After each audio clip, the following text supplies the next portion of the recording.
No Jumper, coolest podcast in the world, and I'm very, very excited today to present the first ever episode.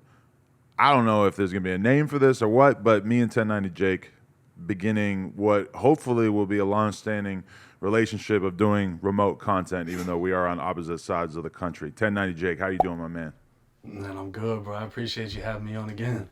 Yeah, no doubt. I mean, last time was a ridiculous success story, and I know that you definitely felt it in your day to day life. How much has the attention kind of ramped up since you did that interview? It's to the point now where I can't go anywhere without getting recognized by somebody. So I mean, it's a plus, but it's weird because I'm not all the way used to it either. Because I go to the most random location. It could be a little restaurant, whatever, and oh, 1090 Jack. I'm like, oh, now I gotta get out of here. Really? So you see like a demographic change in terms of who was coming up to you though? Did No Jumper have like the young kids or the old ladies coming up to you? It's a mix to everybody. So it's not like I'm just running into any specific type of person. It's everybody, bro. All ages, everything. Right, definitely. I mean, I saw.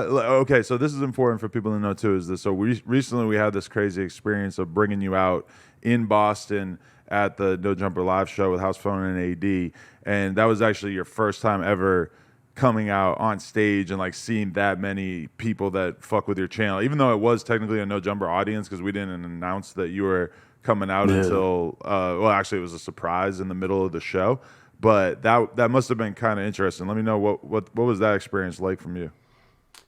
Bro, it was a heartwarming experience to hear people saying my intro with me and the look of excitement on everyone's face when I took the mask off. And I don't, it was different, bro. I'm never going to forget that, though, because that was the first time I've ever experienced something like that. And then at the same time, I might run into one, two, three people at most in public versus this was like a ton of people. Everyone's raising their hand up, trying to shake my hand. So it was an amazing experience, and I thank you for that because, without you, I wouldn't have had that. I appreciate that, but I kind of felt like because we did the meet and greet, right? And like you didn't have to hang out for it, but you stayed and took photos with every single person, and I definitely kind of got that feel from you that mentally this was really overwhelming for you to be meeting this many fucking people in a row. Like, 'cause you're just, I could tell that you don't really usually be around that many people at once. Would that be accurate? Yeah, but I mean, unless they like the homies, I hate crowds. I hate groups of people because I just look at it like going back to prison. You get around a whole lot of people, you don't know which one's gonna do what. So I'm trying to keep a smile on my face and reach out and shake hands, but at the same time, I'm looking at everybody like, all right, this one look a little weird, this one, this and that. But nah, like even with that, it was like I just felt like it would have been lame if I just left. You know what I mean? Because I know somebody might have been looking forward to getting that much close to me, shaking my hand. So I was like, I'm gonna just ride it out. And I ended up getting COVID right after that. Really? Oh my God. I kept joking about how I felt like I was definitely going to get COVID from being in that line, but it didn't actually happen. That's terrible. Yeah, it happened to me. They have you on your ass for how long? A week? 2 weeks? I mean, bro, honestly, the second day I was fine. It wasn't nothing major. Yeah. That's good to hear.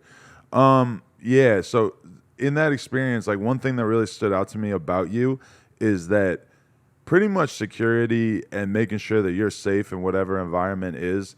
I mean, a lot of rappers, that's an important thing to them, but for you, that's like paramount. Like when we talked about doing this, your main question was like, all right, so am I going to be cool to be able to sort of secure this studio in Boston that we're recording this out of? When we had the conversation about you coming to the live show, your first concern is like, all right, this is how I'm going to be able to move in there or whatever. Like, uh, uh, to what would you attribute your mind being so focused on staying alive, staying out of trouble, making sure that you're always in control of your situation?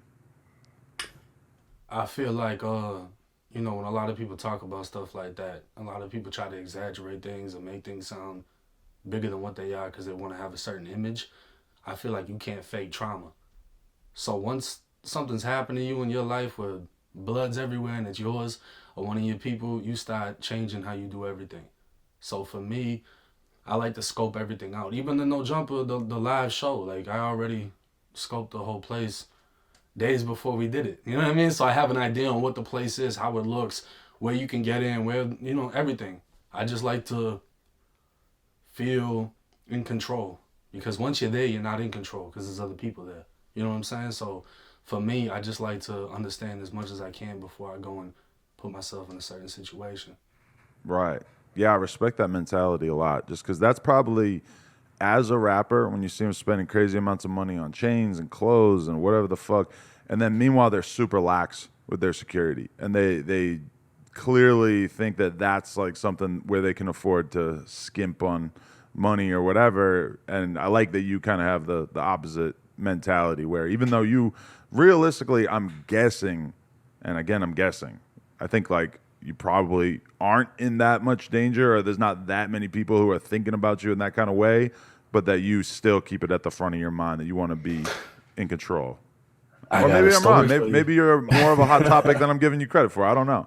Man, in Boston, I feel that I'm pretty much good because I don't get into anything out here. I don't even really cover stories out here for a specific reason. This 1090J clip is from a Patreon exclusive interview that we did, so you can go check it out by supporting us at patreon.com/nojumper or onlyfans.com/nojumper.